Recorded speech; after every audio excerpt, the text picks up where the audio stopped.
Hi, my name is Gab. Welcome to my daily podcast where I talk about, and it didn't work on Facebook. So, note to myself, Facebook is hard to stream too. So, welcome to my daily podcast where I talk about travel and entrepreneurship.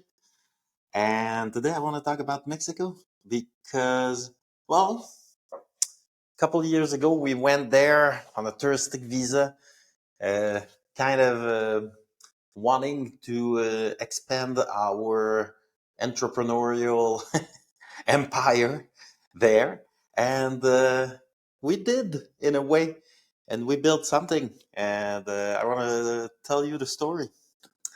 So it was 2021. It was after the second summer at the hotel in Canada, and it was a success. Like we could feel right away after the first summer, right away we could feel that it was gonna be a success. And second summer, it was just a confirmation of what we kind of felt in the first summer.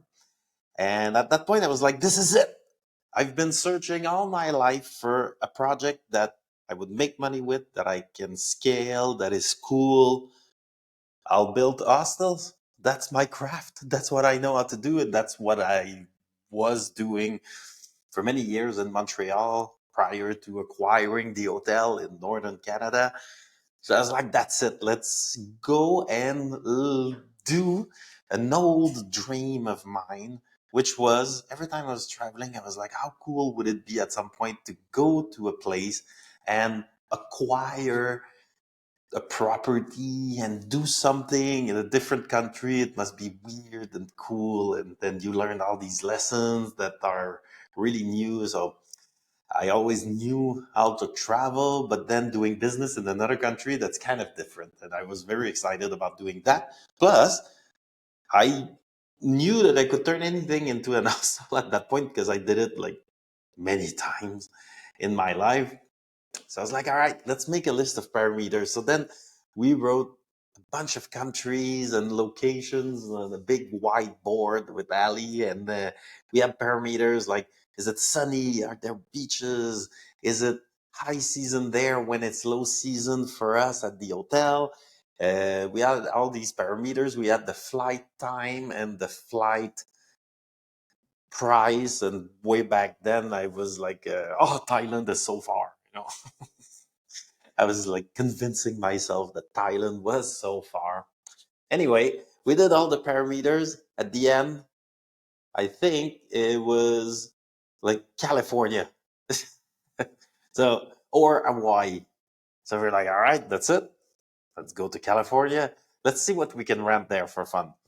Then we went and check online, like what could we rent because we knew that like buying was just out of the question. And then even renting, even a room, just for us, it was just, oh my God, the prices are insane in California and Hawaii. Like, what the hell's happening there? So then we revisited our whiteboard. It was kind of like the price parameter is like the most important one because even if it has good, no, sorry, even if it has good like business opportunity, uh, what's the point if we can't even go there and afford it? So we processed all the parameters, and then it was like, Mexico. Mexico kind of like has points in everywhere, and they don't lose that many points on that many subjects. So it was like, Mexico it is, Mexico it will be. We took a plane to Cancun. We knew that we weren't gonna stay in Cancun because we don't like it that much. We stayed 2 nights just to feel the vibe a little bit. It was like, yeah, no, that's not it. Then we took a bus to Holbox, Holbox. And it's a tiny island, kind of disconnected from everywhere. You take a bus all the way to a city, and then everybody exits the bus, and then you take a ferry to reach the island. And then when you arrive, there's no car. Everybody's on like kind of ATVs basically in the street, and the electricity isn't even stable there, and the internet is bad. And we knew it was a very cute and charming place, and we knew the internet was bad. I didn't know to which extent it was bad. Then we had a lot of fun there. We spent maybe a week, but after 2, 3 days, we knew it wasn't it. Like, no way we can do something here. The internet is so bad. Even with the phone, I thought like with the phone, maybe I can like tether my phone and use it as a. Oh my god, it was horrible. It was like early in the morning, you could get some some internet, and late at night in the middle, like even loading a web page was like not good. Then some places had like good internet that you could buy for like $10 per hour. It was just honestly, it was kind of ruining the fun a little bit. But the rest was cool. There was diving and everything. Took long walks. It was very very hot. Then when we left out Bush, we were like, okay, Cancun isn't it? Like Playa del Carmen. Back in the days, I thought like for sure isn't it? And let's go see Puerto Morelos, which is a small city located between Cancun and Playa del Carmen. And let's go check it out. Uh, we went to Puerto Morelos, rented a thing in a gated community near the highway in Colonia, and we didn't feel it that much there either. We were like, I don't know, I don't know. Then 2 days later, we were like, let's go check out the jungle. Maybe the jungle will be cool. So right in Puerto Morelos, there's a road that leads into the jungle, and it's called La Ruta de los Cenotes, the Road of the Cenotes. And we found some kind of weird domes that were for rent in the middle of the jungle. Let's go check it out. It was not that expensive, I remember, and it was pretty cool. We just drove via taxi and then went all the way to the jungle. And as soon as we arrived there, we liked it right away. So there is a microclimate. I don't know if that's an English word. Is it? Okay. So when you start at the beach and you go inland in La Riviera Maya, kilometer 12, 13, on like everywhere, Playa del Carmen or Tulum would be the same. Kilometer 12, 13, 14, there is a microclimate where the jungle becomes really like dense and old and with monkeys and birds, and it's very like a dense jungle like you see in the movies. And at kilometer 5 to 10, it's not like that. It's more like bushes. It's still too warm. There are mosquitoes there and everything. But at kilometer 15, there's not that many mosquitoes, to be honest. It's very cool. So little road that leads into the jungle. You see a wall on both sides, and that's it. We can see. Let's J1. go. And so we arrived. We liked it right away, and I wrote to the guy who rented us the Airbnb and told him, "Hey, like I'm interested in doing some kind of project here, like maybe an hostel, a camping, something between an hostel and a camping. Would you know anyone that has land for sale near?" And he said, like, "Hey, you know, I have a land for sale." So I was like, "Perfect. Let's go visit it." And then I'm going to show you what it looked like because it was quite funny.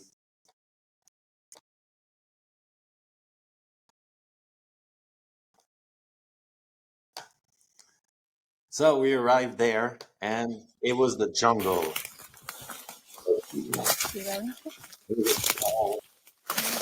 Huge. Ah, Like, okay. between the That's the road. spiders and the everything, there was like Oh tarantulas yeah. that were there. It was pretty intense.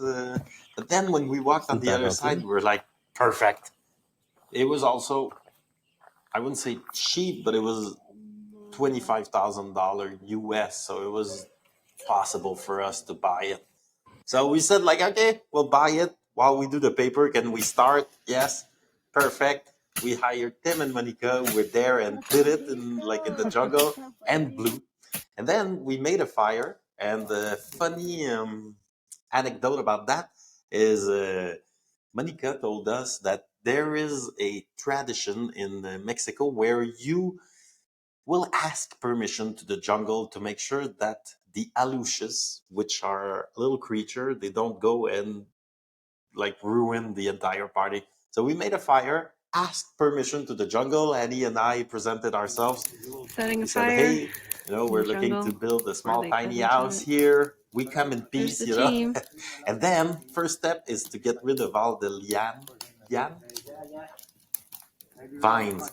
So get rid of all the vines, and then we started to build a tiny path, ordered rocks, and it started to like it slowly was put together.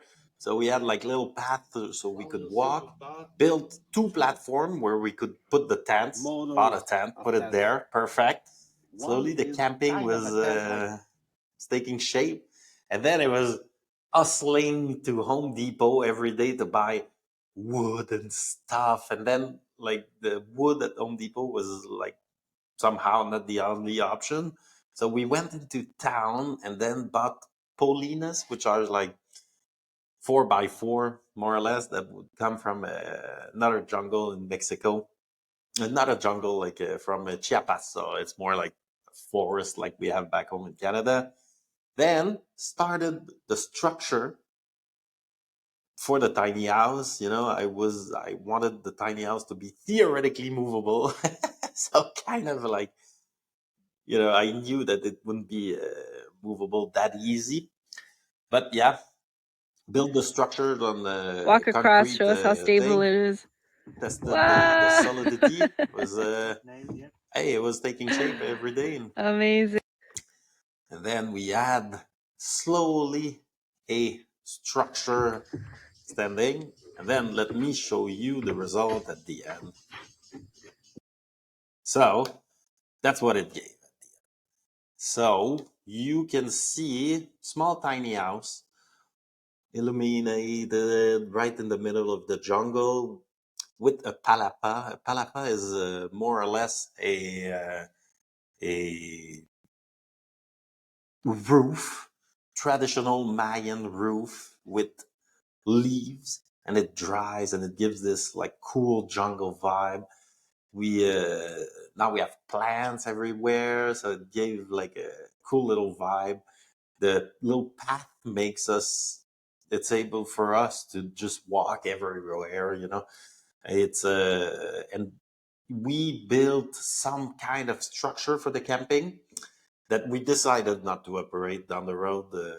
It was like we have enough of one big project in Canada, so we just like put the business on pause, and now we use like the entire property just for us.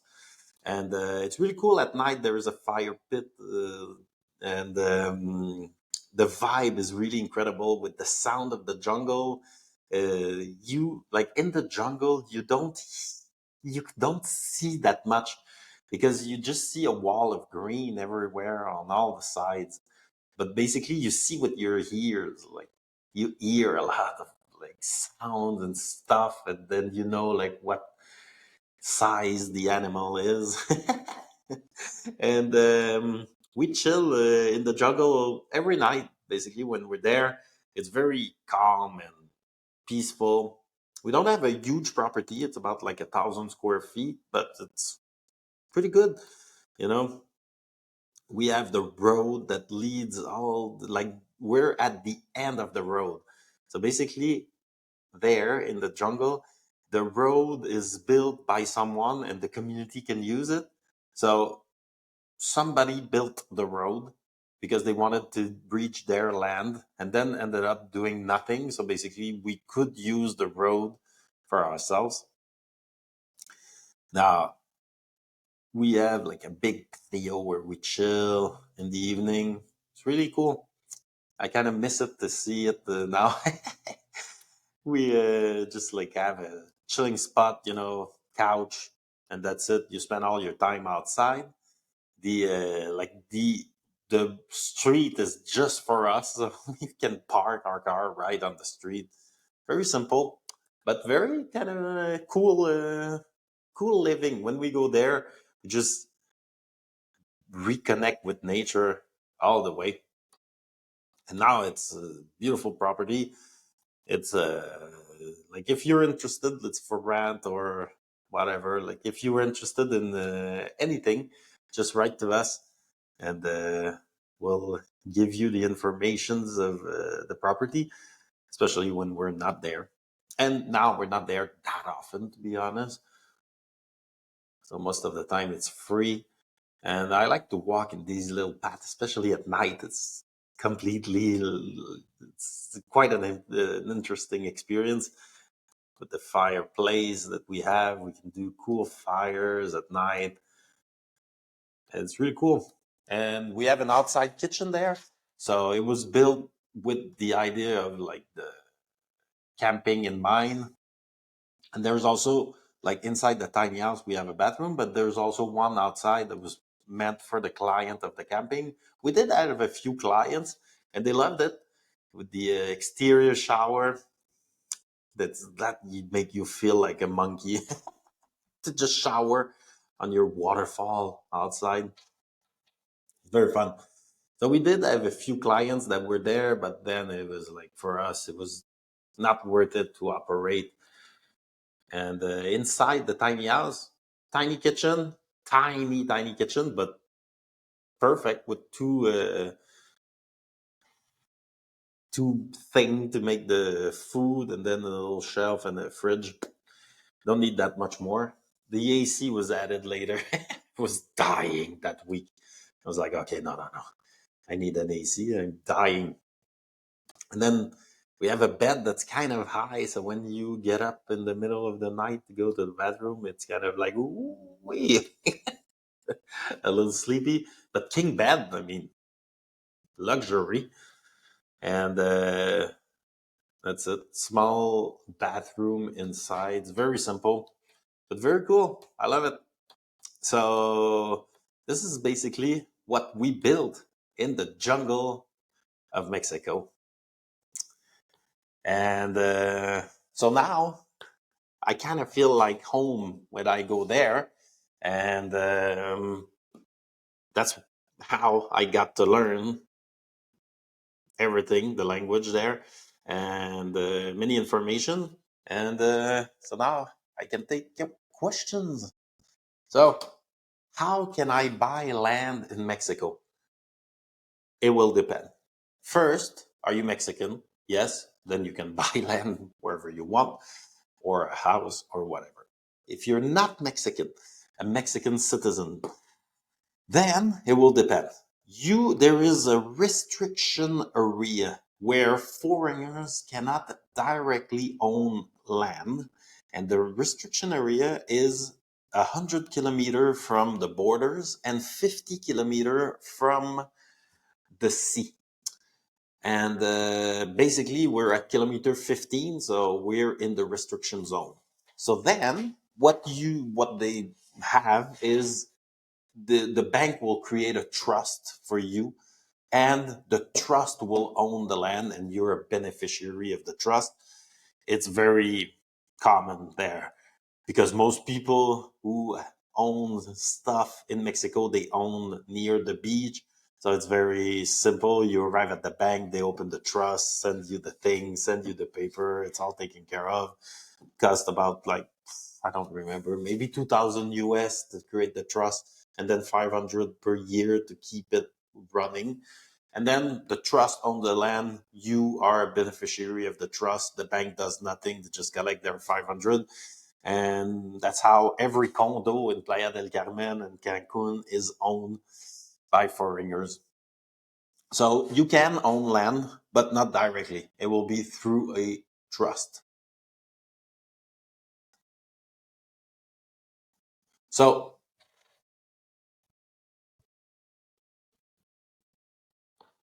how much does it cost to build a house in Mexico? I would tell you that you have to figure out about the same price it costs to build something in your country. Mexico is a little cheaper, but it's getting less and less cheap. And by this point, the difference isn't even like worth mentioning. And you can, if you buy something already built, then it can be cheaper. I mean, you will look at it and you will see what you get for the amount of money. But let's say your plan is to build something new and do it up to your standards and taste. I mean, it's not that cheaper than what you would pay in Canada or in the United States. Go to Home Depot. Go to Home Depot and check the price of stuff. You'll see it's the exact same stuff. It's the exact same price. So, I mean, the labor, you will maybe save a little bit there, but not that much. And again, there are many challenges to building there. So, I mean, it's not going to be that cheap.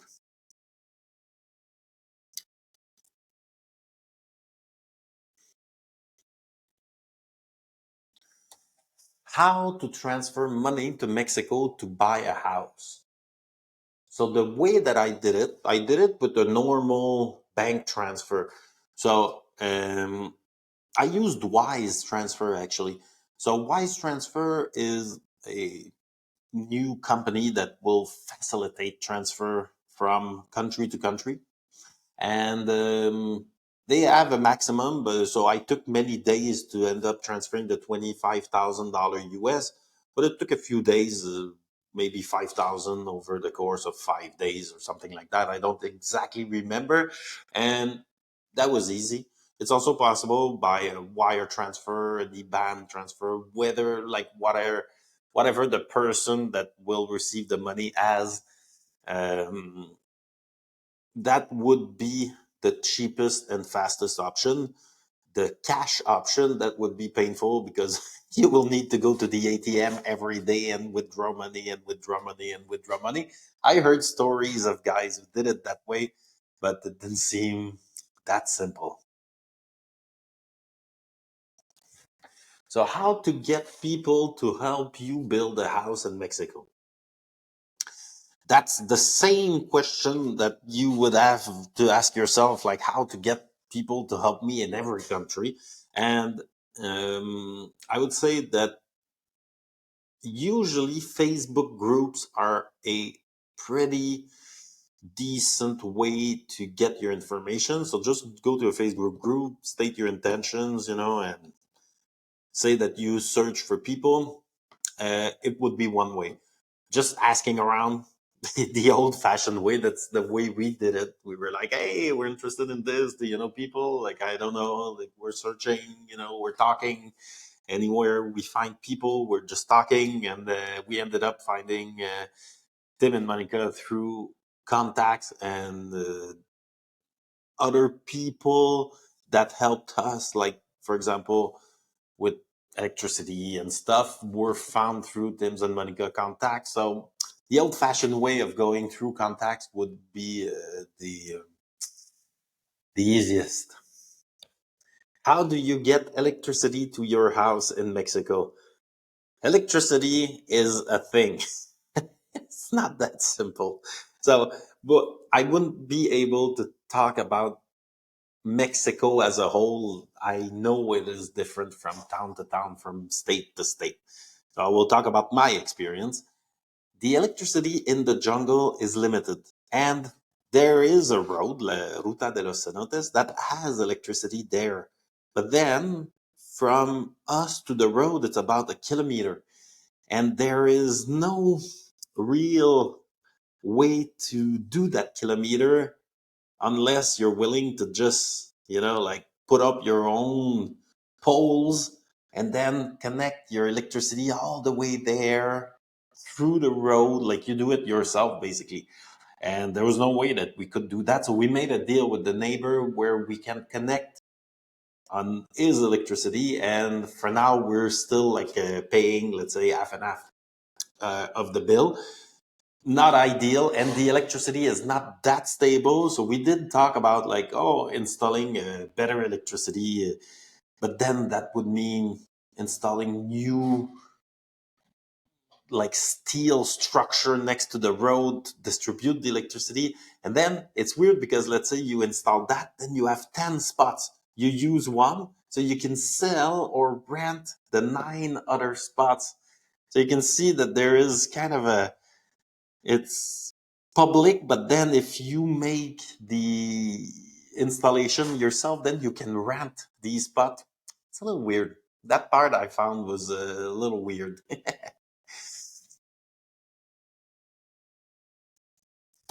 So, how to move to Mexico? So, if you want to move to Mexico, you will have a few choices. You can go there as just a tourist. That's what we did. We we have land there. We have a tiny house built on the land. But when we go there, we're still just tourists on a touristic visa. I mean, in Mexico, as Canadian, we get 180 days stamped on our passport when we go in. If we get out and come back in, let's say we go to Belize and come back, it's another 180 days. That's quite simple. So we just chose to do it on a touristic visa, but there are limitations. First, you have to get out and get in, get out and get in. So that can be a limitation. It's not for us because we have to go out and in often anyway. But let's say you want to stay more than 180 days or you want to create ties in Mexico, then you have a few options. The temporary residence is one where you will just talk to an immigration lawyer, just find it through contacts, go to the coffee and ask around. They will know an immigration lawyer. So temporary residence is one, and then permanent residence is another. And through permanent residence, you could theoretically at one point get your citizenship. Let's not go there too quickly. The difference between the temporary resident and the permanent resident is, I think, the tax residency. So, a residency and the tax residency are two different things. A residency will just give you the option to live somewhere without going away, or there's no real question asked when you enter the country. A tax residency will mean that you pay taxes there. For Mexico, that is, for example, if you spend more than 6 months inside the country and you are not a tax resident of somewhere else. The whole residency visa thing is like a whole world and it changes from time to time. And I'm not an expert, but just so you know, we do it on a touristic visa, and you can move to Mexico on a touristic visa just as long as you're willing to get out every 6 months. It's not that complicated, especially if you're Canadian and American. I don't know what Europeans or the rest of the world get in terms of days stamped on their passport when they go to Mexico. But I do know that for the temporary residents, it's easy enough if you have some money or like for us, let's say we have tiny house, we have property there. So it wouldn't be that complicated to get the temporary residence, which we will probably do at some point, but for now, not really. So how to Airbnb in Mexico?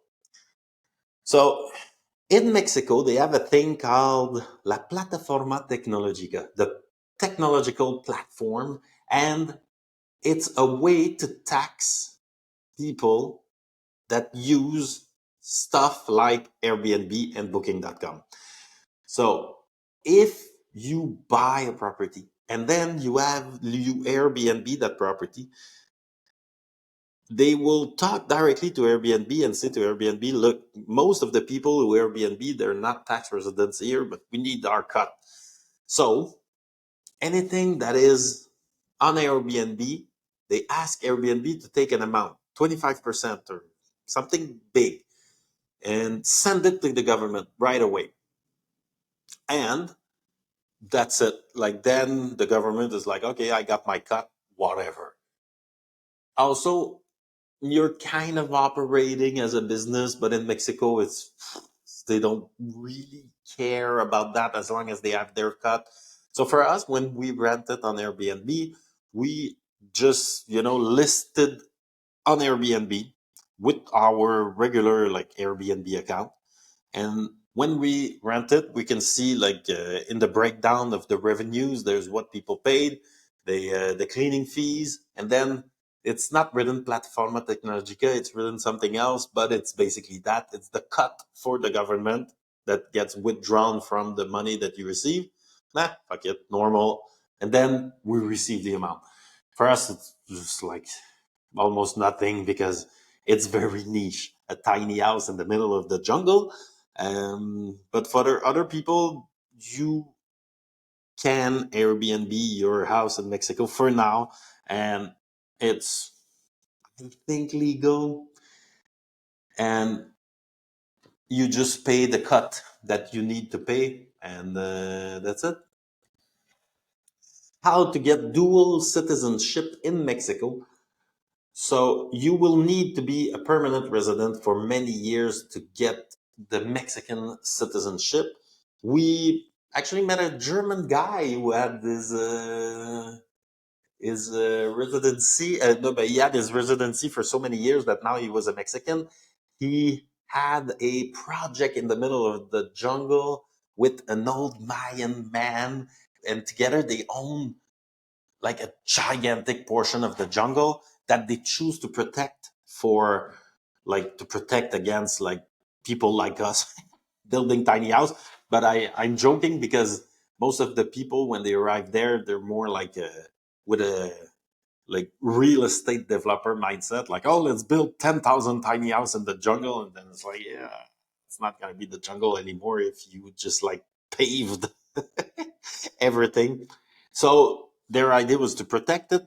Then the Mayan old man died in COVID-19 of COVID-19. And then the German guy ended up like managing the whole project. I don't have the project name on top of my head. I'll try to find it and leave it in the comment. It was a cool project, and the guy was quite cool, and he had a dog. What was the name? Bruno.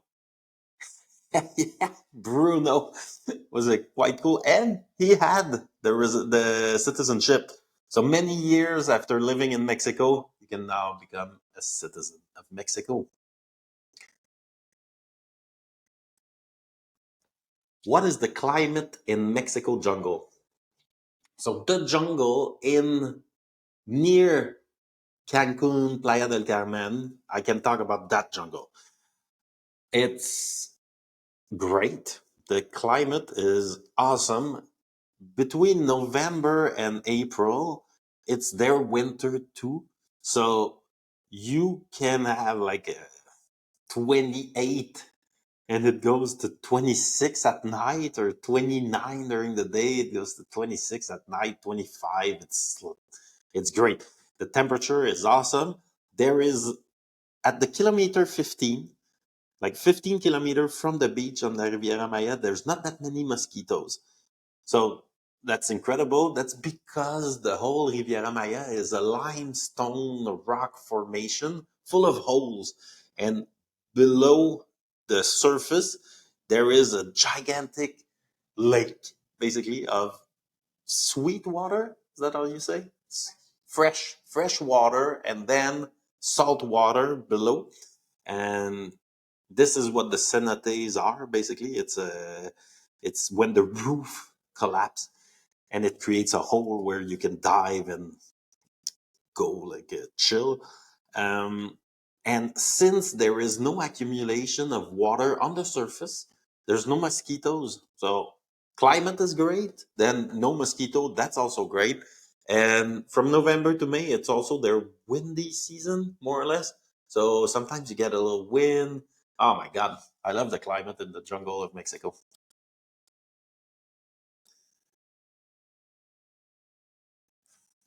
What to bring to travel to the jungle of Mexico? Do you need to bring something? I guess flip flops, bathing suit, and two t shirts. I mean, when we're there, we're basically living in our swimsuit all the time. and we just like shower many times per day because you get a little sweaty, so you just shower, and we have an exterior shower, and that's cool footage. So like we just shower outside and we get like this beautiful place to just chill. They're like the trees aren't that high in Mexico, and you can see the sunset quite beautifully when you can have like a hole between the trees. It's a very cool place, and you don't need that much stuff, to be honest, to survive in the jungle of Mexico. You need almost nothing. That's the closest to nothing you need that we can get during our year is when we're in the jungle of Mexico. We don't even need covers to cover up like during the night. We don't need that much. Am I forgetting something? Like bathing suit, a t-shirt, flip-flops, and your cell phone. So, like Ali likes to put on the mosquito repellent, but there's not that many mosquitoes. And so that's it about the questions that I knew the answer to.